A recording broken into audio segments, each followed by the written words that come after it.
On va parler maintenant de cet accord entre les États-Unis et l'Union européenne qui ont trouvé un terrain d'entente sur les droits de douane. Donald Trump d'un côté, Ursula von der Leyen, présidente de la Commission européenne de l'autre. Le compromis donc prévoit une taxe unique à 15% sur les exportations européennes. On écoute d'abord les détails avec Inès Alicane. Je vais vous laisser vous exprimer aussi, mais je pense que c'est le meilleur accord jamais conclu. C'est un accord trouvé de justesse. Donald Trump et Ursula von der Leyen sont parvenus à un compromis historique au terme d'un dernier tête-à-tête d'une heure. Plus de certitude, ce qui est bien pour les entreprises des deux côtés de l'Atlantique. 15% de droits de douane en incluant tous les investissements que le président vient de mentionner, les investissements dans les États-Unis et les achats là-bas. Un soulagement pour Bruxelles, qui échappe aux 30% de surtaxe initialement annoncés par Washington.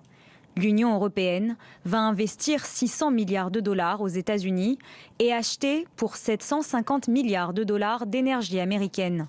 Les deux dirigeants parlent d'un compromis solide. L'accord ne concerne toutefois ni l'acier ni l'aluminium, ni les produits pharmaceutiques exclus du texte. La plupart des accords, à part l'acier et l'aluminium, on est sur 50% de droits de douane. Je pense que ça concerne tout le monde. Un accord in extremis, conclu à quelques jours de la date butoir du 1er août.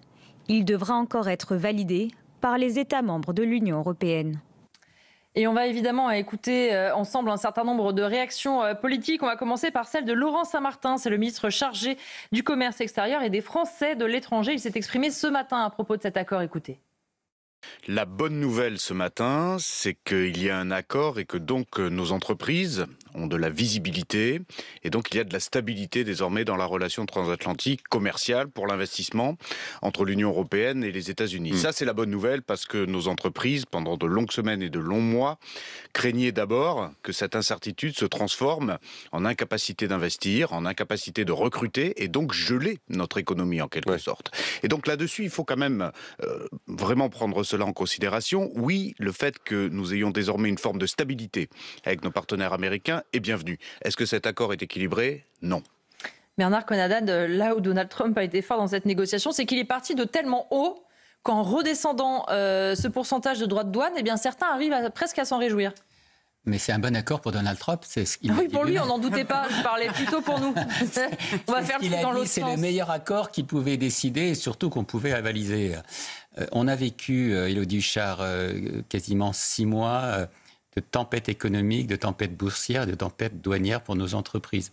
Je vous rappelle la difficulté d'un certain nombre de patrons de se faire entendre en disant qu'ils n'en pouvaient plus. Bernard Arnault, vous savez, la polémique avec le patriotisme économique, y compris nos PME qui ont beaucoup souffert de cette difficulté. Alors cet accord qui a été imposé, il n'a pas été négocié, il a été à vrai dire imposé hier. C'est un accord qui fait suite à celui du Japon, puisqu'on a à peu près les mêmes taux que le Japon, qui a eu lieu il y a 4 jours. Il est moins favorable que l'accord qui a été signé avec les Britanniques, puisqu'ils en sont à 10%. Néanmoins, ça va permettre un moment d'accalmie économique et financière et donc douanière pour beaucoup de nos entreprises. Ça va stabiliser, ça a été dit par Laurent Saint-Martin, et moi je ne fais pas la politique, le service après-vente du gouvernement.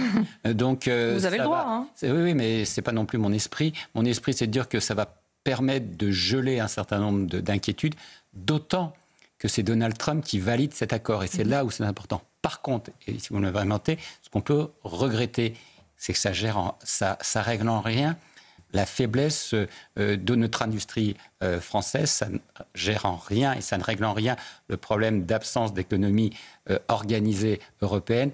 Ça règle en rien la difficulté que nous avons à produire en France et en Europe face à un certain nombre d'importations, je pense aux chinoises, qui nous inondent. Ça règle en rien non plus la valeur de l'euro, qui n'est toujours pas une monnaie numérique.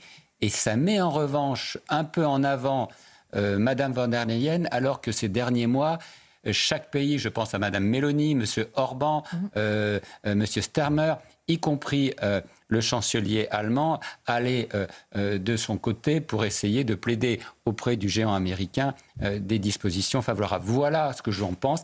C'est quand même un moment de stabilité à venir pour les entreprises françaises, mais ça ne réglera pas nos problèmes. Nous payons cher une faiblesse qui est une faiblesse récurrente de nos économies en Europe. Une autre réaction du côté de l'exécutif, celle de Marc Ferracci, c'est le ministre de l'Industrie. Il est évidemment donc concerné par cet accord. Écoutez, il parle d'un accord déséquilibré. C'est un accord qui reste déséquilibré parce que 15% de droits de douane vont être imposés à un très grand nombre de produits. Alors certaines filières importantes pour l'industrie européenne, comme l'aéronautique, comme les spiritueux, devraient être exemptées. Nous aurons les détails de cet accord dans la journée et ensuite une négociation technique aura lieu dans les prochaines semaines. Mais il faut bien se le dire, c'est un accord qui est déséquilibré et qui doit nous inciter à continuer à travailler au rééquilibrage commercial entre l'Europe et les États-Unis. Ça signifie très concrètement sur le sujet des services. Vous savez que les États-Unis sont exportateurs de services vis-à-vis de l'Europe. Eh bien, je pense que nous devons aller plus loin sur le rééquilibrage et faire en sorte que les grandes entreprises américaines contribuent plus lorsqu'elles exportent des services et notamment des services numériques en Europe. Naïma M. Fadel, ce qui est frustrant, et c'est malheureusement ce aussi à quoi on s'attendait en amont de cet accord, c'est que Donald Trump, il arrive, il est clair, c'est l'Amérique avant tout. Il l'a dit, ça a été même son programme. De l'autre côté, Ursula von der Leyen, elle sait bien elle-même qu'elle représente 27 pays qui ont des intérêts divergents suivant les items qu'on prend de l'accord. Personne ne pense la même chose. Et Donald Trump le sait, il est seul face à une union qui n'a pas du tout fait la force pour le coup. Ah bah exactement. Quand j'ai eu les conclusions de cet accord, je me suis dit il est trop fort, Donald Trump. Non mais sérieusement, il est trop fort, il est caricaturé. D'ailleurs, c'est lui qui dit que c'est le meilleur accord du monde, mais je vais vous laisser parler après. Mais oui, exactement, il est caricaturé, il est moqué, il menace, il met effectivement la barre très haute pour donner le sentiment d'avoir lâché du lest. Non mais lui, il pense avant tout à son pays, il pense avant tout à l'Amérique, il a le souci de son électorat, alors que nous, malheureusement, on s'est mis aux mains de Madame la présidente de la Commission européenne, qui en fait n'a pas le souci des intérêts de chaque pays. Et quand je vois que le Royaume-Uni a réussi seul à avoir quand même un taux extrêmement intéressant par rapport à l'Europe, où on est 27. Donc finalement, qu'est-ce que cette Europe ? C'est une Europe qui est bien faible, c'est une Europe aussi à l'image aussi aujourd'hui de nos pays respectifs, où on n'arrive plus à gérer, notamment regardez par rapport à la question de l'immigration, à la question, etc., où on ne gère plus rien, on est extrêmement affaibli et je dirais même en faillite. Justement parce que vous avez parlé du Royaume-Uni et on va en dire un mot. Marine Le Pen s'est exprimée sur les réseaux sociaux sur cet accord qu'elle qualifie de fiasco politique, économique et moral. Et notamment, elle parle de fiasco politique car, dit-elle, l'Union européenne à 27 États membres a obtenu de moins bonnes conditions que le Royaume-Uni. Les souverainetés en matière commerciale ne s'additionnent pas, elles se diluent, voire en l'espèce s'annulent sous le poids de la bureaucratie bruxelloise. Arnaud Klarsfeld, ce qu'on voit, c'est qu'en effet, le Royaume-Uni est seul, mais s'en sort plutôt mieux que nous. D'abord, pour l'accord, c'est une forme de raquette, mais une forme de raquette avec des raisons objectives. C'est-à-dire que du point de vue des États-Unis, il y a 650 milliards de dollars de déficit avec l'Europe. Et les États-Unis se disent, ça fait 40 ans qu'on protège l'Europe, que ça permet à l'Europe de mettre moins d'argent dans l'armée, de faire marcher son économie. Ils nous imposent des normes et le déficit est tel. Donc, je décide parce que j'ai la puissance militaire et parce que aussi le continent américain pourrait se refermer tout seul. C'est-à-dire, s'il y avait vraiment une guerre commerciale, les États-Unis pourraient se refermer sur eux-mêmes du Pacifique à l'Atlantique et recommencer à créer des petites cuillères, enfin vous voyez des choses et ne plus acheter de Vuitton, vous voyez ce que je veux dire. Donc ils peuvent vivre eux-mêmes. Donc l'Europe avait tout à perdre. Donc 15%, c'est pas si mal puisque la bourse a monté après cet accord. Donc c'est pas un accord catastrophique. Maintenant, pourquoi, vous m'avez posé, pourquoi l'Angleterre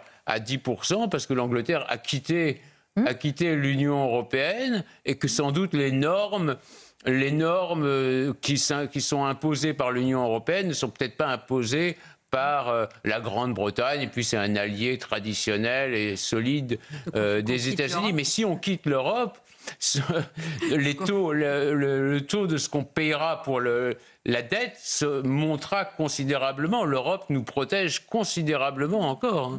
Ça, il faut quand même le comprendre. Jacques Morel, ça rejoint d'ailleurs le même sujet qu'on avait sur la voix de la France tout à l'heure, c'est-à-dire qu'on voit bien que Donald Trump savait qu'il avait face à lui une personne qui en représente 27 et qu'il était en position de force, puisque finalement, c'était presque à nous de le convaincre de tirer vers le bas les droits de douane. Lui, il avait aussi à perdre, certes, mais sans doute moins que nous. Tout à fait. De toute façon, il continue sa politique d'essayer de fracturer l'Europe. On voit bien déjà au sein du gouvernement français, si vous voulez, que les ministres n'apprécient pas de la même façon cet accord qui vient d'être signé. On n'en revient pas d'une certaine naïveté, si vous voulez, de nos dirigeants à l'échelon de l'Europe ou à l'échelon de notre pays, face à un Trump qui est capable de pétarder tout ça dans les jours qui viennent, parce qu'il gagne des batailles comme ça pour 2-3 jours. Après, il change d'avis, il part d'un autre côté, que ce soit sur les fronts extérieurs, en Israël, en Ukraine, si vous voulez, il prend des décisions et quelques jours après, c'est des décisions contraires en fait qui sont appliquées. Donc cet accord, je suis pas sûr. Moi, je suis pas un grand politique, mais je suis pas sûr, si vous voulez, que cet accord puisse servir d'épine dorsale pour les années à venir. Mais si je peux me permettre, un dernier mot, la France devrait se faire rembourser auprès de l'Union européenne, parce que l'Allemagne a gagné avec cet accord, parce qu'elle apporte, tandis que la France, elle n'avait pas un déficit, enfin disons les États-Unis n'avaient pas un déficit avec la France, mais elle avait un déficit avec l'Allemagne. Donc normalement, si le président de la République est aussi fort en relations internationales, il devrait peser sur l'Union européenne pour que la France en retire quelque chose, parce que d'autres pays retirent quelque chose de l'accord, alors que la France, qui est quand même un élément important dans l'Union européenne, perd dans cet accord.